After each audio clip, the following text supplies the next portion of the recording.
Oke, Assalamualaikum warahmatullahi wabarakatuh. Waalaikumsalam warahmatullahi wabarakatuh. Nih saya lihat hari ini 68 orang kok kayaknya nggak rame ya. Oh iya ya, ada kelas B satu lagi ya, lupa saya.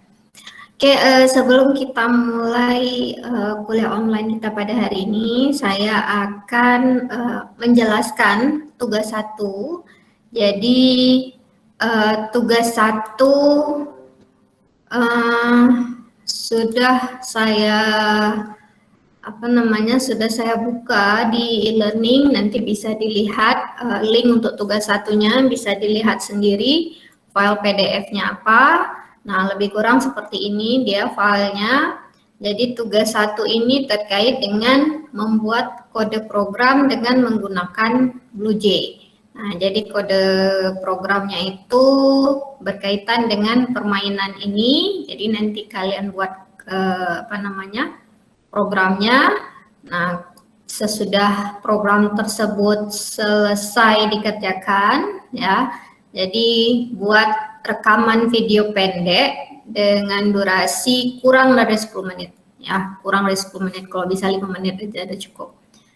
Karena kalau panjang-panjang juga nanti asistennya susah juga ya untuk menilainya. Jadi rekaman tersebut nanti ya menampilkan simulasi permainannya. Nah, di situ penjelasan ringkas lah. Jadi bukannya semuanya harus dijelasin, tapi penjelasan ringkas. Jadi untuk melakukan ini apa metodenya, kira-kira seperti itu. Nah, nanti videonya kalian upload ke YouTube. Kemudian link share YouTube-nya itu masukkan ke dalam suatu file teks, ya. Juga kasih tuliskan juga nama dan NPM-nya. Ya, jadi file tugasnya itu membuat permainan lompat si kata lompat, ya. Nah, jadi permainan ini sederhana aja sebetulnya, hanya untuk mencari seekor kata yang melompat di atas batu. Nah, jadi batunya nanti dikasih istilahnya ada tempat gitu ya, ada tempat. Jadi tempatnya itu ada nomor dari 1 hingga 25. Nah, dan tempatnya itu nanti disusun dalam bentuk larik, ya. Jadi barisnya 5, kolomnya 5. Nah, batu tadi yang mau ditampilkan boleh, nggak ditampilkan pun nggak apa-apa, karena di sini saya tidak tulis harus ditampilkan. Tapi kalau memang ingin ditampilkan silahkan, nggak ada masalah. Nah, jadi nanti ya katanya lompat gitu kan, katanya lompat ke bebas, jadi acak, dia akan lompat, misalnya dia lompat ke 13 misalnya. Nah, si pemainnya menebak di mana posisinya. Kalau dia tebak 13 ya berarti dia dapat nilai 10. Kalau misalnya salah ya nggak dapat nilai. Oke, jadi dia akan berulang terus sebanyak 20 kali. Kalau lebih dari 20 kali dihitung nilainya dan berikan nilai berdasarkan total nilainya tadi. Jadi kalau nilainya itu lebih dari 100 ya ya excellent lah ya. Jadi komentarnya ini bisa bebas. Tapi kategorinya seperti ini, lebih dari 100, 50 sampai 100 dan kurang dari 50. Kurang dari 50 ya. Nah, untuk mencari nilai acak juga udah saya berikan di sini. Bisa ada 2 cara. Bisa pakai math.random dan juga bisa menggunakan kelas random yang ada di dalam package java.util.random. Nah, jadi tinggal dipakai aja. Nah, ini yang utamanya ini tugas yang utamanya yang ini ya, permainannya. Nah, namun kalau misalnya udah cepat selesai, mau dibuat yang lebih advance lagi, ya jadi tambahkan level permainan. Misal kalau level easy misalnya 25 batu aja, tapi kalau intermediate 100 ya. Jadi nah, proses yang ada di dalamnya nanti bisa beda. Nah, mungkin kalau level intermediate berarti dia boleh mencoba sampai 30 kali misalnya. Nah, itu bebas ya, tidak saya fix harus seperti itu, tapi intinya buat level permainan. Nah, jika ditambahkan bonus jalan ini, maka nanti ada tambahan poin 10. Nah, kalau yang aslinya poinnya itu 90. Nah, jadi kalau ditambahkan itu dan dikerjakan semuanya berhasil, ya berarti dapat bonus 10 poin lagi. Ya, kemudian, nah ini apa namanya kriteria penilaiannya. Jadi kalau ada masalah minus 10 lewat, minus 10 lagi kalau source code-nya sama persis, dan ini saya lihat agak sering terjadi, minus 40 karena saya tidak ingin, ya tujuan saya di sini kalian mengerjakannya sendiri. Ya, walaupun nanti kalau bingung-bingung silakan bertanya, boleh tanya saya, boleh tanya asisten, boleh tanya ke kawan-kawannya, tapi tidak boleh sama persis. Ya, itu minus 40 poin saya. Tapi saya nggak buat 0, karena kadang-kadang ada juga dosen langsung 0 seperti itu, enggak. Karena istilahnya saya masih menghargai usaha kalian untuk melakukannya, ya walaupun nanti ujung-ujungnya sama persis. Nah, tapi nah, jika sama persis ini nilai akan dikurang. Kemudian penilaiannya, ya kalau misalnya programnya itu jalan sesuai yang diinginkan, ya 70 poin. Kemudian source code-nya itu rapi, ya sesuai style ini 10 poin ditambah. Kalau ada dokumentasi sesuai dengan format Javadoc, tambah 10 poin lagi. Jadi itu penilaiannya. Sampai sini ada yang ditanyakan terkait dengan tugas? Ada? Ibu, apa dulu lah? Habibie dulu. Apa aja boleh nggak? Yang terkait data itu, kira-kira apa yang perlu kita dokumenkan, Bu? Apakah komennya atau deskripsi singkat? Ya dokumen kayak saya pernah contohkan. Jadi kalau misalnya di bagian atasnya berarti kan deskripsi programnya seperti apa, siapa penulisnya, kan ada author kan, kemudian revision. Ya kalau nggak salah, nanti kalian lihat aja di internet, cari rujukannya style penulisan Javadoc, ya. Jadi apa yang perlu ditulis ya ditulis. Karena saya lihat kemarin dari yang mengumpulkan latihan, nah itu banyak yang sudah membuat seperti itu dengan apa namanya disertai dengan komentar-komentarnya. Jadi ya lebih kurang seperti itu, seperti yang udah kalian kerjakan di latihan 2 kemarin, ya. Oke, semuanya Bu. Ya. Ada lagi? Ibu, Ya. wajib pakai Blue J, Bu, buat nah. Ya. Nah, tujuan saya supaya asistennya juga mudah melihat, karena kan kalau Buje itu kalau kalian buat satu project kemudian di dalamnya file source code-nya, nah itu biasanya dia tinggal double klik aja udah langsung bisa dilihat filenya, jadi nggak perlu dibuka lagi filenya, di run lagi, di compile lagi sendiri. Nah jadi agak repot ya. Jadi ini saya untuk memudahkan asisten juga nanti untuk menilai. Tugasnya nanti akan dinilai oleh asisten. Nah, jadi jika ingin kalian diskusikan dengan asisten, silahkan, nggak ada masalah. Ya, ada lagi yang lainnya ingin bertanya? Baik. Ibu, Ya, nanti kalau misalnya udah siap gamenya tuh memang tampilannya tuh kayak game ya Bu? Atau kayak mana hasil akhirnya? enggak, di comment prompt aja. Di comment prompt biasa, layar hitam mau dibuat backgroundnya putih juga boleh. Intinya di comment prompt permainannya, jadi permainannya nanti boleh kalian cetak posisi batunya itu, boleh tidak dicetak juga nggak ada masalah ya. Kemudian ya tinggal dimainkan ya. Jadi pakai comment prompt aja, nggak perlu ada GUI-nya itu enggak. Ya, saya perlu menjelaskan GUI, jadi nggak perlu membuat aplikasi berbasis GUI.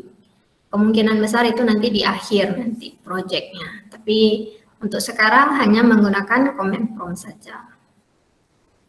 Baik Bu, makasih Bu. Ya, ada lagi waktunya 2 minggu ya, tapi jangan tunggu detik-detik terakhir karena saya berikan pengurangan nilai kalau lewat dari waktu itu. Jadi kalau bisa, kalau memang udah selesai dikerjakan, langsung kerjakan, upload dah, beres, nggak perlu mikir-mikir lagi. Biasanya tugas ini ada presentasinya kalau jadwal praktikum biasa. Cuman ini karena kita lagi online semua, jadi kan kalau presentasi kan perlu waktu yang sangat lama. Nah, makanya saya minta kalian untuk rekam video upload ke YouTube. Jadi meminimalkan juga waktu untuk presentasi. Jadi nanti langsung dinilai oleh asistennya. Ada lagi? Tidak ada. Kalau tidak ada, kita lanjutkan ke materi hari ini terkait dengan inheritance dan composition ya. Kemarin saya berikan materinya. Jika ada yang masih kurang jelas, langsung ditanyakan. Adakah?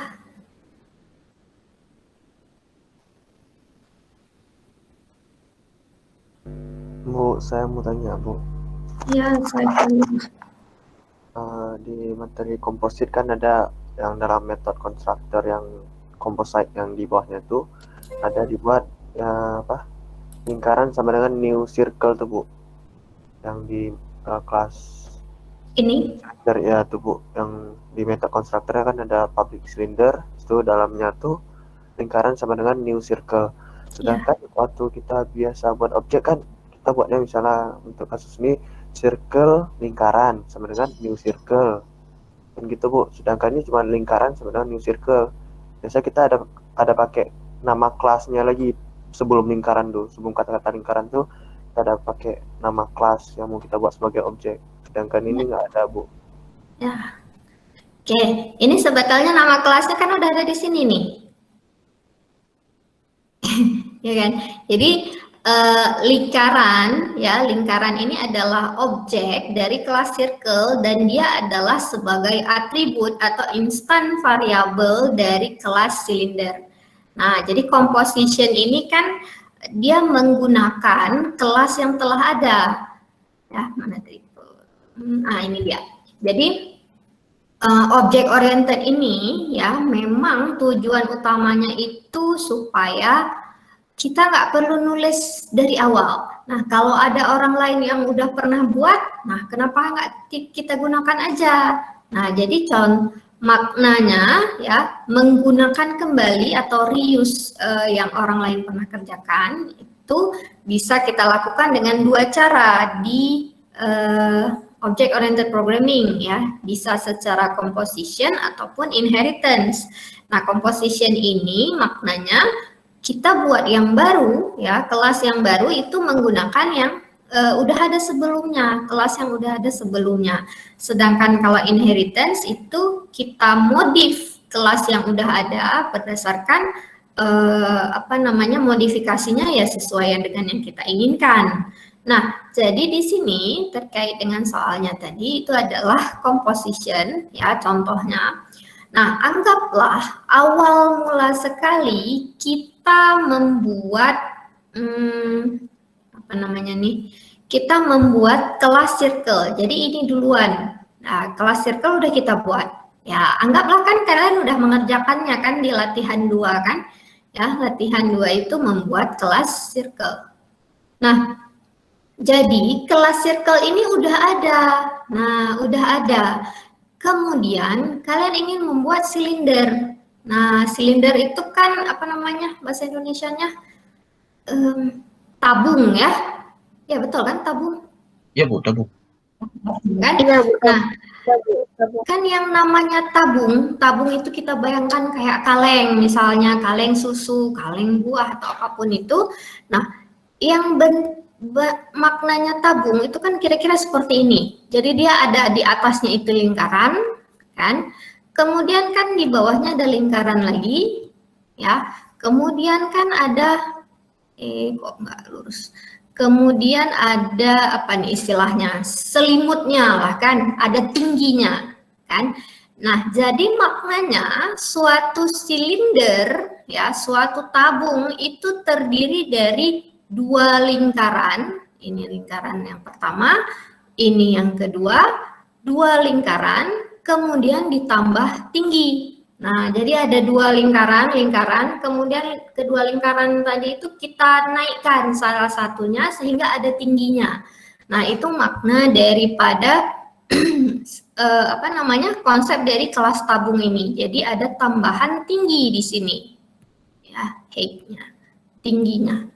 Nah, sehingga di dalam kelas silinder bisa dilihat bahwa ada lingkaran circle. Nah, ada lingkaran, kemudian ada tinggi. Ya, ada lingkaran ini adalah objek dari kelas circle. Nah, suatu atribut atau instan variabel itu tidak hanya terdiri dari tipe data primitif saja, tapi juga terdiri daripada tipe data kelas. Nah, contohnya seperti apa? Ini dia contohnya. Ya, tipe data kelas. Jadi circle ini yang kelas yang udah kita buat, kalau kita gunakan, maka dia akan menjadi suatu tipe data kelas, tipe data berupa kelas. Ya, jadi kita beri namalah objek dari circle-nya tadi, namanya itu lingkaran. Ya, namanya lingkaran. Nah, sehingga karena lingkaran ini merupakan objek dari kelas circle, maka sewaktu kita menciptakan, ya ini kan metode konstruktor, sewaktu kita menciptakan suatu objek dari kelas silinder, kita otomatis di dalamnya harus menciptakan juga objek dari kelas circle. Ya, makanya lingkaran sama dengan new circle. Nah, tadi pertanyaannya, kenapa di depan ini nggak ada circle-nya lagi? Ya nggak perlu lagi karena sudah ada di atas nih. Ini kan udah ada nih di atasnya nih. Ya, circle-nya udah ada di atas. Jadi ya jelas di sini nggak perlu lagi karena lingkaran yang dimaksud itu adalah lingkaran yang ini. Itu maknanya. Paham, Saifullah? Paham, Bu. Makasih banyak, Bu. Oke. Nah, ada lagi yang ingin bertanya yang lain? Saya